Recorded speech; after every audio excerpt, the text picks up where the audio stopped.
Hello दोस्तों, welcome to market की बात चिंतन के साथ। आज मैं आया हूँ मुंबई की बारिश एंजॉय करने के लिए रवाले के पास। यहाँ पे अगर आप देख सकते हैं जैसे ज्योति ग्लोबल प्लास्ट की फैक्ट्री के में। दोस्तों, ज्योति ग्लोबल प्लास्ट जो कंपनी है वो अपने आप को री इन्वेंट कर रही है। एक प्लास्टिक मैन्युफैक्चरिंग, प्लास्टिक के कंपोनेंट मैन्युफैक्चरिंग से लेकर वो भी डिफेंस में जाना चाहती है। वो डिफेंस में ड्रोन के अलग अलग पार्ट्स बना रही है। तो चलिए थोड़ा जानते हैं कंपनी के बारे में करण जी से। Karan, hi. Hello, thank you so much इधर हमारी कंपनी में आने के लिए and to become a part of our journey.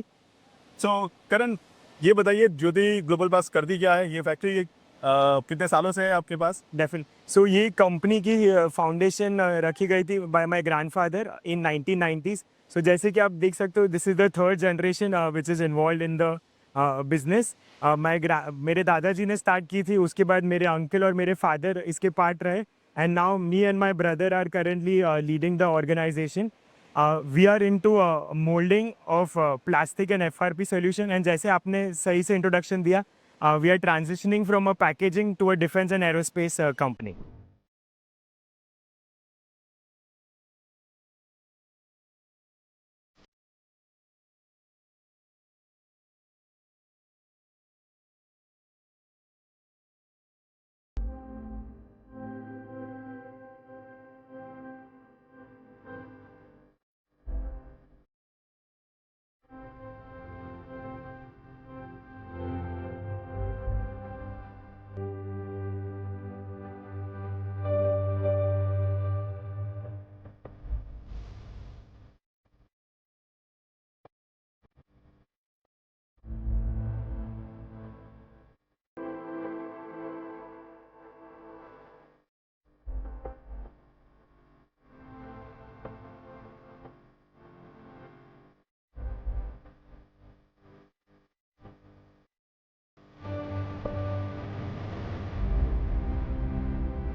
Karan, can you tell me about हमारी क्या क्या मेजर प्रोडक्ट्स है? हमारा रेवेन्यू कंट्रीब्यूशन कौन सी प्रोडक्ट से सबसे ज़्यादा आता है, थोड़ा सा बता सकते हो? श्योर। सो जैसे कि आप देख सकते हो, ये पूरा हमारा प्रोडक्ट पोर्टफोलियो है। हमारा major revenue contribution packaging range से आता है। पैकेजिंग रेंज को हमने 4 कैटेगरी में डिवाइड किया हुआ है। सो जो सबसे बड़ा कंट्रीब्यूटर है is our medium size packaging. 10 litre से लेके 120 लीटर तक का वो कैटेगरी है। सो हमने उसको कैपेसिटी के हिसाब से डिवाइड किया हुआ है। तो आप जैसे कि देख सकते हो, ये सारे हमारे 10 लीटर से 120 लीटर का पैकेजिंग रेंज है। जैसे कस्टमर के रिक्वायरमेंट्स होते हैं, based on that there are अलग अलग शेप्स एंड साइजेस है। कलर की रिक्वायरमेंट भी हमें कस्टमर से आती है। देन आप देख सकते हो उसमें एक्सेसरीज लगे हुए हैं। सो अगेन ये कस्टमाइजेबल ऑप्शन है। So this contribute almost 45% of our revenue. और उसके बाद व्हाट इज द नेक्स्ट, कौन सा प्रोडक्ट है जिससे और ज़्यादा मतलब हाई कंट्रीब्यूशन है? So second in our packaging range, जो रेवेन्यू कंट्रीब्यूट कर रहा है significant, is our large packaging. Large packaging का कैपेसिटी होता है 200 लीटर्स एंड अपवर्ड्स। हमारे पास 200 लीटर से लेकर 250 लीटर तक की रेंज है। सो जैसे कि आप देख सकते हो, these are our 200 litre and above के कंटेनर। इसमें 2 शेप का ऑप्शन है। एक है नैरो माउथ, जिधर जो इधर अवेलेबल है, which has 2 small mouths, and दूसरा इज़ फुल ओपन टॉप जो बड़ा सा ढक्कन होता है. सो ये दो रेंजेस अपन प्रोवाइड कर रहे हैं in large packaging. This contributes almost 41% to our top line. So उसके बाद नेक्स्ट प्रोडक्ट कौन सी है? सो तीसरा हमारा इन द पैकेजिंग कैटेगरी है जो स्मॉल पैकेजिंग बोलते हैं.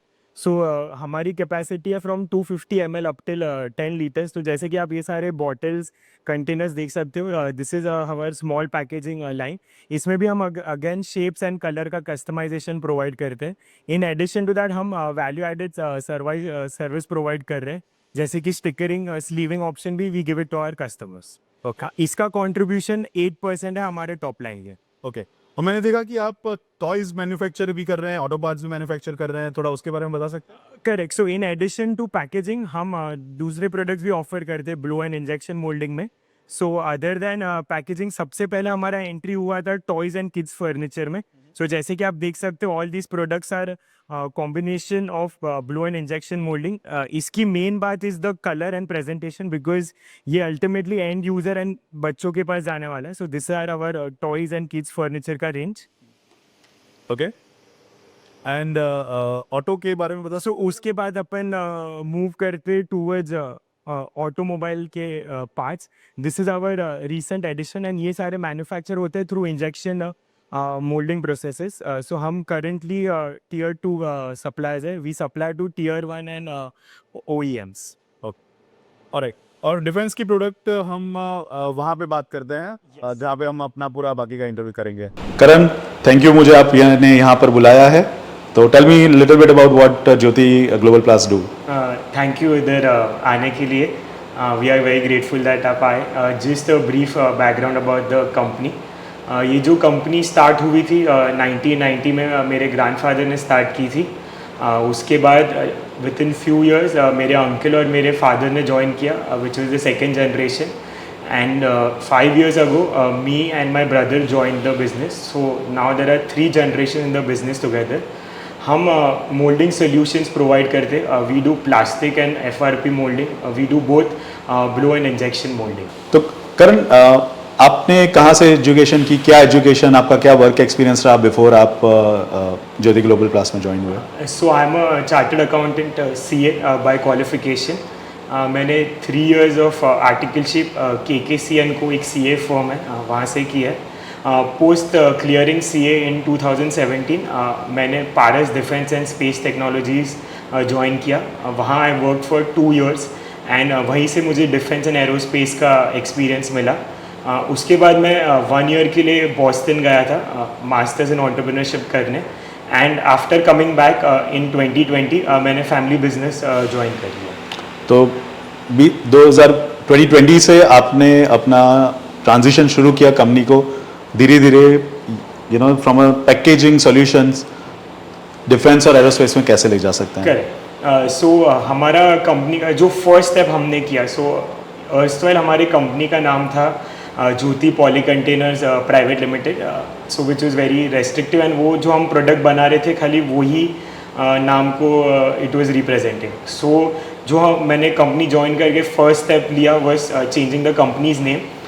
हमने कंपनी का नाम ज्योति ग्लोबल प्लास रखा to make it more inclusive, more universal. And that was actually when our journey started of transitioning into products other than packaging. Okay. और आपने बोला 3 जनरेशन एक साथ काम करती है, तो सबके बारे में थोड़ा बता सकते हैं क्या क्या रोल है हर एक फैमिली मेंबर का बिजनेस में? श्योर. सो जो हमारे फाउंडर है एंड मेंटर है मिस्टर भवानजी शाह. सो वो करेंटली हमारे फाउंडर एंड मेंटर है एंड उनका बेसिकली हमको गाइडेंस देना है. सो इतने सालों का एक्सपीरियंस है उनके पास, almost 35 years. So we use that experience. उसके बाद मेरे uncle mister Hiren Shah, he is the managing director. So उनका जो फोर्टे रहा है is always been finance and accounts. So he looks after that. मेरे father mister Deven Shah, he is the whole time director and CEO of the company. तो उनका main role is operations and new product development. Then the third generation is me and my brother Mr. Sayyam Shah. He's done MBA. तो वो sales and marketing देखते हैं company के लिए. And मेरा qualification मैंने ऑलरेडी बताया हुआ, and my role is majorly expansion into defence and aerospace sector हम जो कर रहे हैं, एंड जो एंटायर IPO एक्टिविटी है वो मैंने लीड किया हुआ है। Okay, lovely to hear that. तो करब यहाँ पे मैं बहुत सारी डिफेंस की प्रोडक्ट देख रहा हूँ, तो ड्रोन के लिए थोड़ा सा बता सकते हैं क्या क्या हम कर रहे हैं इसमें? करेक्ट। सो जैसे कि आप इधर देख सकते हैं, all these are drone parts and components. So हम ड्रोन पार्ट्स अलग अलग मटेरियल से बनाते हैं depending on their importance and criticality. एक हो गया हमारा नॉर्मल प्लास्टिक जो हम यूज़ कर रहे हैं, दूसरा है ABS, फिर है नाइलॉन, एंड जो हमारे एकदम क्रिटिकल पार्ट्स होते हैं for that we use FRP। FRP is fibre reinforced polymer. So ये हो गया रॉ मटेरियल के थोड़े एग्जांपल्स। जो पार्ट्स है आप जैसे देख सकते हो, ये है बॉटम श्राउड, ये है top shroud, then these are the landing gears, these are ये कार्बन फाइबर से बने हुए हैं, एंड पीछे जो आप देख रहे हो वो एग्री ड्रोन का स्प्रेइंग टैंक है। Okay, alright. तो ये हम कौन से टाइप के ड्रोन पे ज़्यादा फोकस कर रहे हैं? ये मीडियम साइज ड्रोन्स हैं, स्मॉल साइज है, या लार्ज साइज ड्रोन्स पे कुछ उसके बारे में बता सकते हैं? सो करेंटली हम small and medium size drones पे फोकस कर रहे हैं, जो हमारे ऑर्डर्स मिले हुए हैं। इनके डिफरेंट एप्लीकेशंस हैं, एग्रीकल्चर हो गया, लॉजिस्टिक हो गया, सर्विलेंस हो गया, एंड मिलिट्री। Okay, understood. और आगे चल के डिफेंस में हम क्या क्या करना चाहते हैं बिसाइड्स द ड्रोन? सो आगे चल के हम इलेक्ट्रॉनिक सिस्टम के लिए कनेक्टर्स बना रहे हैं। देन हमारे प्रोजेक्ट्स एंटी ड्रोन सिस्टम्स की तरफ लाइंड अप है। सो हमको खाली ड्रोन मैन्युफैक्चरिंग या ड्रोन पार्ट्स में रेस्ट्रिक्ट नहीं होना है। Any FRP component in any defence and aerospace system, हाँ वहाँ पे हमें हमारा कंट्रीब्यूशन देना है। ओके, तो मैं अपने दर्शकों को थोड़ा सा जार्गन्स के बारे में बताना चाहता हूँ कि FRP एंड हम HDPP और HDPE से FRP की जर्नी थोड़ी सी अगर समझा सकते हैं, और साथ में अगर फुल फॉर्म के साथ समझा सकते हैं। डेफिनेटली। सो जो हम जैसे हमने पहले शेयर किया आपसे, हम पहले एक पैकेजिंग कंपनी थे। तो पैकेजिंग के लिए जो बेसिक रॉ मटेरियल यूज़ होता है दैट इज़ प्लास्टिक। तो HDPE एंड HDPP दोनों प्लास्टिक के ग्रेड्स हैं, हाई डेंसिटी पॉली इथिलीन और हाई डेंसिटी पॉलीप्रोपिलीन। सो ये दोनों पैकेजिंग के ग्रेड्स हैं, एंड ग्रेजुअली हम ट्रांजिशन कर रहे हैं from packaging to a defence and aerospace company. तो defence and aerospace being critical applications, उसमें जो रॉ मटेरियल्स लगते हैं वो थोड़े एक्सपेंसिव होते हैं, एंड उसमें थोड़े फीचर्स होने चाहिए, जैसे शील्डिंग हो गया, जैसे लाइट वेटिंग हो गया। तो उसमें जो रॉ मटेरियल यूज़ होता है वो FRP होता है। FRP is fibre reinforced polymer. Perfect, okay. तो let's talk about the factory setup that we just saw. तो ये फैक्ट्री कहाँ पर है, कितनी बड़ी है, क्या कैपेसिटी है फैक्ट्री की? सो हमारे दो मैन्युफैक्चरिंग प्लांट्स हैं इन रबाले, नवी मुंबई। दोनों का मिला के करीबन एरिया इज़ 1 एकड़। हमारा जो इंस्टॉल्ड कैपेसिटी है is around 7,500 tonnes per year, and हमारे दो अपकमिंग प्लांट्स आ रहे हैं, one in Pune and one in Mahad. और ये जो कैपेसिटी है, हम 24/7 हम प्लांट चलाते हैं, सिंगल शिफ्ट में काम करते हैं, थोड़ा सा उसके बारे में बताइए। सो हम 24/7 ये प्लांट चलाते हैं, डबल शिफ्ट में हम इसे ऑपरेट करते हैं, and currently our capacity utilisation is almost 85%। Okay, alright. और हमारे जो पुणे और महाड में जो प्लांट आने वाले हैं, तो उसके लिए जैसा मुझे याद है कि हम IPO के फंड यूजेज थोड़ा महाड की फैक्ट्री सेटअप के लिए करना चाहते हैं। करेक्ट। तो सो जो महाड का हमारा प्लांट है, it is going to be our biggest plant till date. जो लैंड साइज़ है महाड की इज़ 4 एकड़, उसमें से हम 1 एकड़ फर्स्ट फेज में कंस्ट्रक्ट करने वाले। So majority of our IPO money is going to go towards setting up and establishing the Mahad plant. और वो प्लांट कब सेटअप होगा, और सेटअप होने के बाद पूना और महाड दोनों सेटअप हो जाएंगे? रफली टाइमलाइन क्या रहेगी, और उसके बाद हमारी टोटल कैपेसिटी कितनी हो जाएगी? सो हमारी पुणे और Mahad will be operational last quarter of ये फाइनेंशियल ईयर में, दोनों प्लांट्स ऑपरेशनल हो जाएंगे, एंड उसके बाद हमारा फर्स्ट फेज में मिनिमम जो हमारा ऑपरेशनल कैपेसिटी है will be 10,000 metric tonne per year. Okay, थोड़ा हर एक यूनिट के बारे में बात कर लेते हैं। तो आप कहाँ पे क्या प्रोड्यूस करते हैं? तो रबाले में जो हमने अभी फैक्ट्री देखी, तो वहाँ पे आप क्या क्या मैन्युफैक्चर करते हैं? सो रबाले में हम ब्लो एंड इंजेक्शन मोल्डिंग कर रहे हैं। तो जब पूना प्लांट लाइव हो जाएगा, हमारा प्लान है कि entire injection moulding will move to the Pune plant.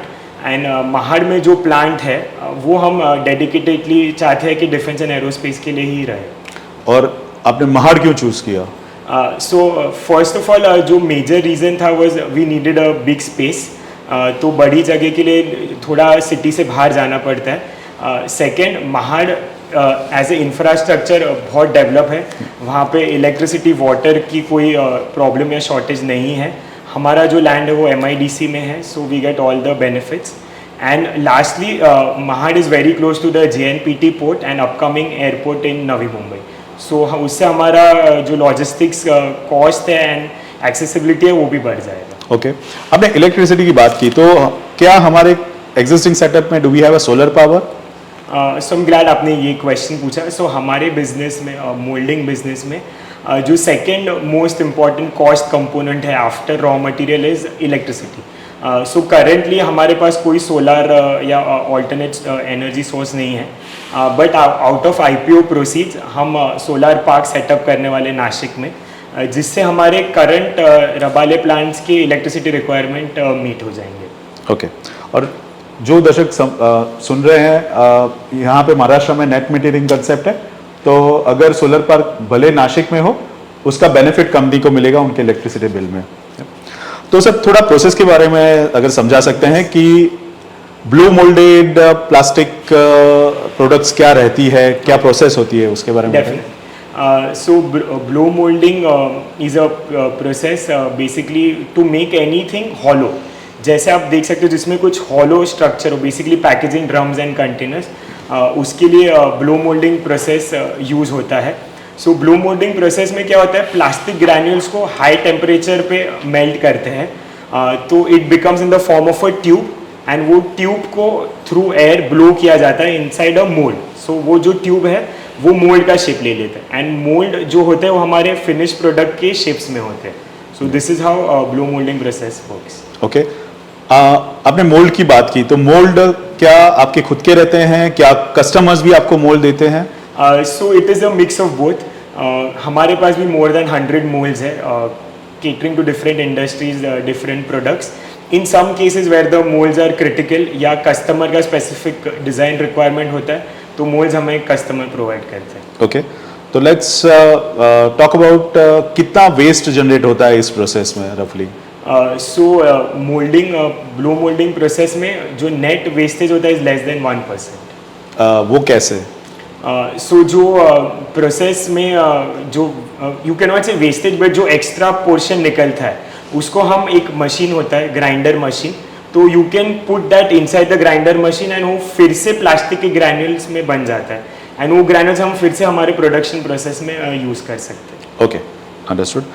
थोड़ा इंजेक्शन मोल्डिंग प्रोसेस के बारे में बता दीजिए, वो कहाँ पे यूज़ होता है? करेक्ट। सो इंजेक्शन मोल्डिंग, अगर आपको कुछ क्रिटिकल बनाना है या स्मॉलर साइज बनाना है, basically that is not hollow, may be flat हो, 3D हो, doesn't matter, but that is not hollow, तो उसके लिए इंजेक्शन मोल्डिंग प्रोसेस यूज़ होता है। अगेन उसमें भी प्लास्टिक को मेल्ट किया जाता है at high temperature, but blow moulding में जैसे ट्यूब आती है, उसमें in injection moulding there is one shot. जैसे आप इंजेक्शन लगा रहे हो तो कैसे एक शॉट निकलता है, वैसे प्लास्टिक का शॉट निकलता है which goes inside the mould. Okay, और ड्रोन के लिए आपने बोला कि आपको FRP मटेरियल लगता है, क्या आप कोई और मटेरियल भी यूज़ करते हैं, स्पेशल प्लास्टिक या लेट्स से अगर केवलार मटेरियल, ऐसा कुछ आप कर रहे हैं अभी, आगे चल के करने वाले हैं? सो फॉर ड्रोन्स हम मिक्स ऑफ एवरीथिंग, सो हम बेसिक प्लास्टिक यूज़ कर रहे हैं और FRP जैसे आपने बताया। In addition to that we are using nylon as well, P10 P11 grade है, एंड लैंडिंग गियर के लिए हम कार्बन फाइबर यूज़ कर रहे हैं। ओके, और ये रॉ मटेरियल आप खुद प्रोक्योर करते हैं, इंडिया से प्रोक्योर करते हैं, या कस्टमर आपको प्रोवाइड कर रहे हैं? So it is a mix of everything. हम जो बेसिक ग्रेड्स है हम इंडिया से प्रोक्योर करते हैं, जो FRP कंपोनेंट के लिए मटेरियल लगता है वो हम इंपोर्ट करते हैं, and in few cases the customer also provides us. Okay, और दूसरे रॉ मटेरियल में अगर बात करते हैं तो हमें कितना वर्जिन प्लास्टिक लगता है, कितना हम रिसाइकल प्लास्टिक यूज करते हैं, उसके बारे में बता सकते हैं? सो हम ये जो कॉम्पोजिशन है वो कस्टमर पे डिपेंड करता है. So before taking any order हम कस्टमर को प्राइसिंग एक्सप्लेन कर देते हैं and depending upon his pricing requirement plus and use वो हमें गाइड करता है कितना हम वर्जिन और नॉन वर्जिन यूज़ कर सकते हैं. So Okay. up to 30 to 50% non-virgin material can be used depending on the customer requirement. Okay, understood. और सर अगर हम कस्टमर की बात करते हैं अभी, तो थोड़ा सा हमें बता सकते हैं कि हमारा जो करंट रेवेन्यू है उसमें कौन सी इंडस्ट्री से मेजर रेवेन्यू हमारा आ रहा है एंड कस्टमर की तरफ से? So हमारा major revenue is coming from chemicals. So chemicals is a very broad category. So उसमें हमने सारे chemical vendors को classify किया है. So that is our major revenue driver. उसके बाद जो सेकेंड है इज़ लुब्रिकेंट. लुब्रिकेंट इंडस्ट्री से हमें सिग्निफिकेंट रेवेन्यू आता है. उसके बाद हम काफ़ी सारे और सेगमेंट्स करते हैं जैसे फार्मास्यूटिकल हो गया, डाइज हो गया, पेंट्स हो गया, पिगमेंट्स हो गया. So all these segments contribute to our revenue. Okay, alright. अगर हम जियोग्राफिकल स्प्रेड की बात करते हैं तो आई सी कि हमारा कंसंट्रेशन ऑफ रेवेन्यू महाराष्ट्र में बहुत ज़्यादा है. रफली 96% रेवेन्यू महाराष्ट्र से आ रहा है. ऐसा क्यों है? आगे चल के क्या व्यूज़ है आपके इस बात पे? सो करंटली हमारा मेजर रेवेन्यू जो अंटिल लास्ट ईयर था वो पैकेजिंग से आ रहा था. So packaging as you know is hollow. So basically transportation is very expensive. So packaging industry में आपको कस्टमर के करीब होना पड़ता है. सो सिंस हमारे plants are in Maharashtra, our major revenue was coming from Maharashtra. But going forward, since we are transitioning into defense and aerospace sector, तो defence and aerospace sector में ट्रांसपोर्ट या logistics या transport cost का कोई restriction नहीं है. So we are aiming that हमारा revenue will be more diversified and आगे चलते हुए हम एक्सपोर्ट्स भी करने का प्लानिंग है. तो अगर हम प्रोडक्ट वाइज रेवेन्यू देख रहे हैं तो अभी मैं जैसा देख रहा हूँ 2025 के नंबर में हमारा डिफेंस रेवेन्यू अभी नहीं है. इवन टॉयज से हमारा रेवेन्यू बहुत कम है. मेजर हमारा जो रेवेन्यू आ रहा है वो पैकेजिंग सोल्यूशन, पैकेजिंग प्रोडक्ट से ही आ रहा है.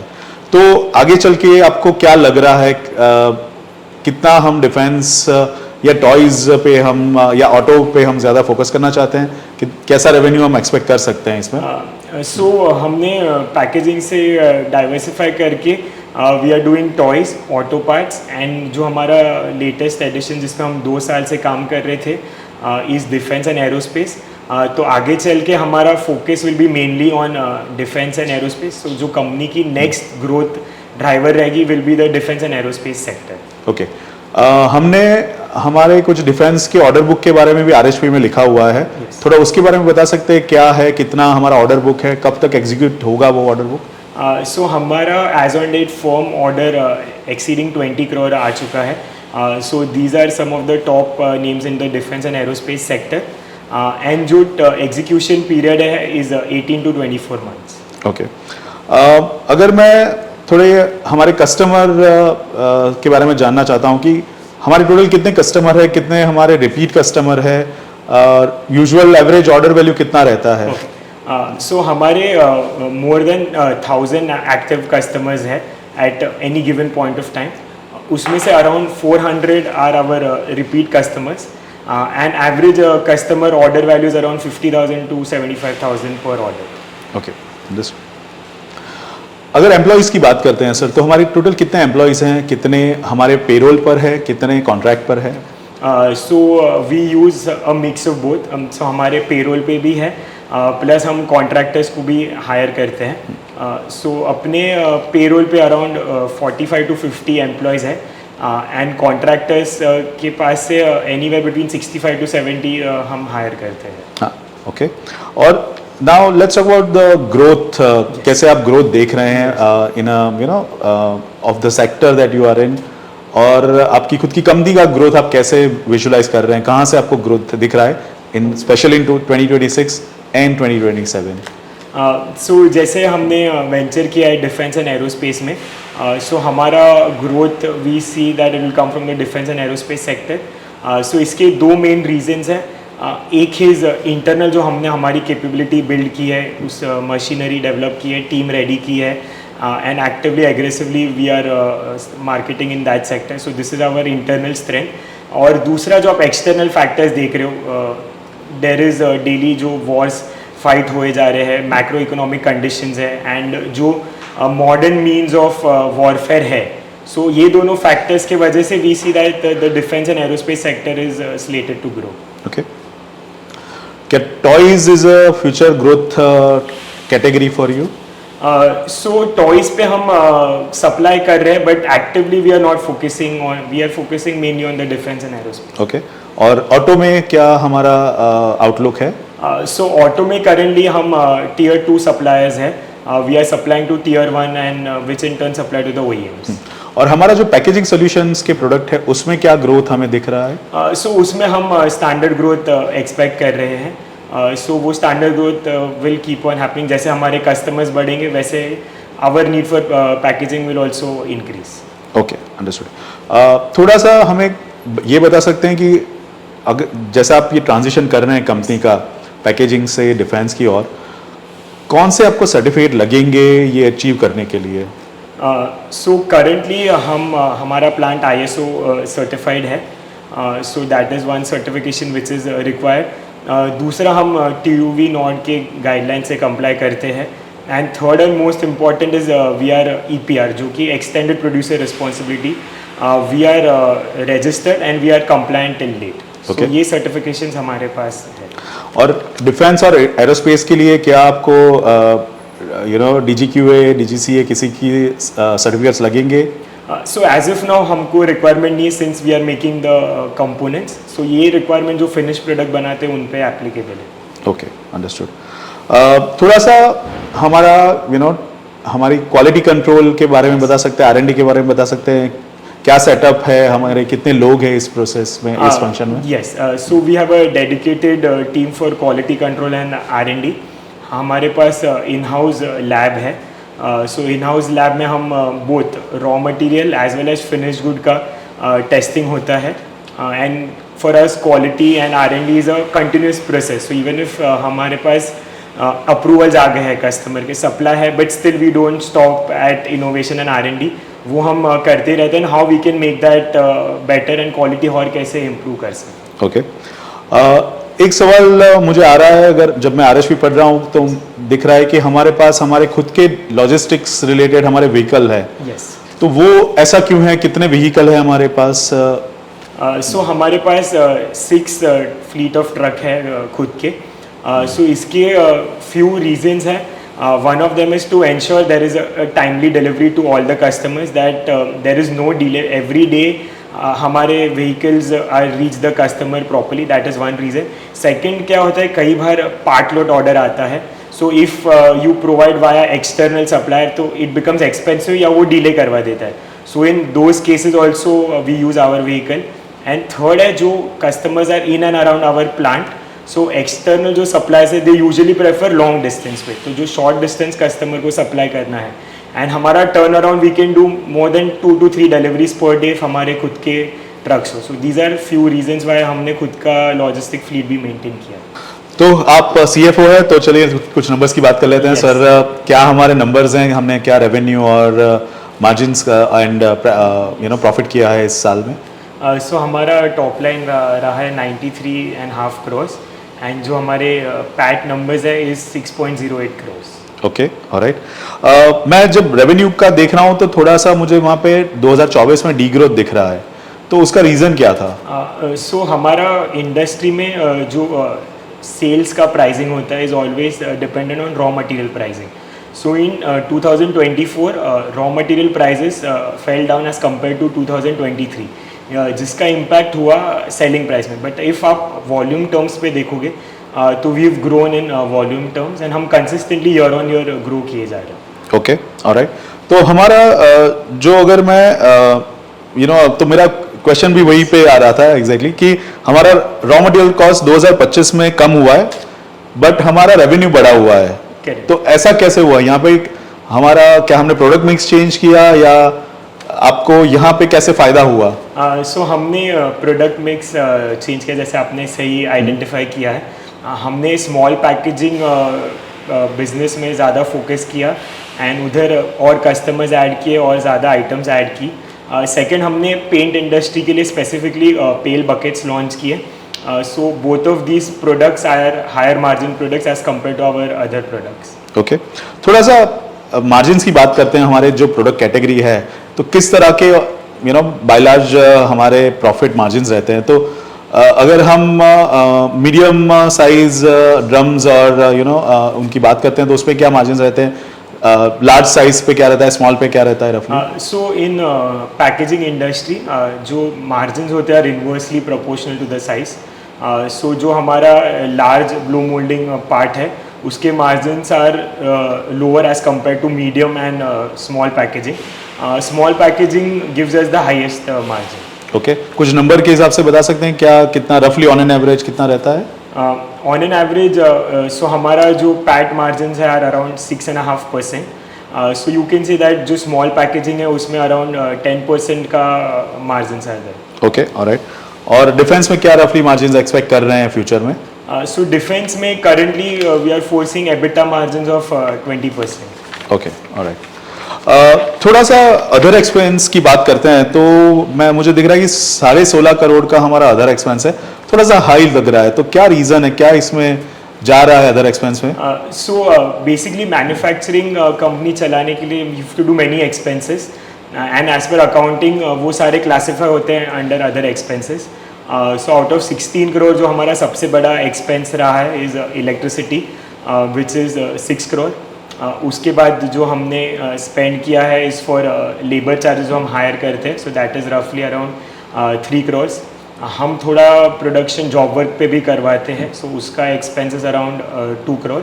So these are few of the major expenses which constitute part of other expenses. Okay, एक चीज़ मुझे जो अच्छी लगी कि आपके रिटर्न रेशियो अच्छे हैं, you have good ROE, return on equity, good ROC. हालांकि मैं देख रहा हूँ कि हमारे ग्रॉस ब्लॉक में भी एडिशन हो रहा है. तो आगे चल के ROC किस तरह से हमारा बिहेव करेगा, बिकॉज हमारे 2 नए प्लांट ऐड हो जाएंगे. तो क्या हम ऐसे ही रिटर्न रेशियोज एक्सपेक्ट कर रहे हैं आगे चलकर? यस. सो ये जो रिटर्न रेशियोज है इसमें डिफेंस एंड एरोस्पेस का एलिमेंट आया ही नहीं है. सो आगे चल के वो will be a major contributor to our ratios. Okay, alright. अगर थोड़ा डेट के बारे में बात करते हैं तो डेट में हमारे पास लॉन्ग टर्म डेट तो बहुत ही कम है, 2-2.5 करोड़ का ही रफली डेट है. बट शॉर्ट टर्म में हमारे पास रफली 23 करोड़ का शॉर्ट टर्म डेट है. तो मेन उसके यूसेज क्या है शॉर्ट टर्म डेट के, और कैसे आपने फंड किया है उसको?